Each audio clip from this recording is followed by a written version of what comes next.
Hello everyone, আসসালামু আলাইকুম। সবাই কেমন আছেন? আজকে আমার বাসায় হচ্ছে পোলাও, মাসকলাই ডাল, গরু গোস্ত, মুরগির রোস্ট, তারপর হচ্ছে পিঠা বানানো হবে। আর যা আয়োজন করেছে এগুলো হচ্ছে আমাদের নিজেদের জন্য, আমরাই খাবো। ভাবলাম কোথাও না বেরিয়ে ছেলে মেয়েকে বাসায় রান্না করে খাওয়াই, এটাও একটা আনন্দের বিষয়।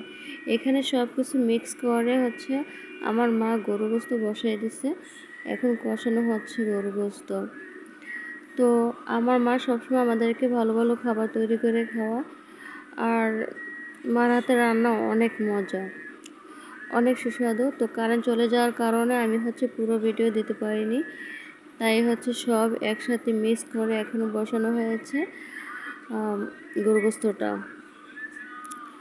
খুব সুন্দর একটা ফ্লেভার আসছে গরু গোস্ত থেকে, সব মশলা একসাথে মিক্স করেছে তো তাই। আর এদিক দিয়ে পিঠা বানানো হয়ে গেছে প্রায়। আর আমার মা এই যে পিঠা বানাই ফেলছে অনেকগুলা। মার হাতে খাবার অনেক মজা, ছেলে মেয়ে মা বাবা সব একসাথে খেলে মজাই পাওয়া যায় আলাদা। আমার ছেলে মেয়ে সবাই ভালো আমার থাকবেন, স্পেশাল খুদা মেহমান। হাফেজ।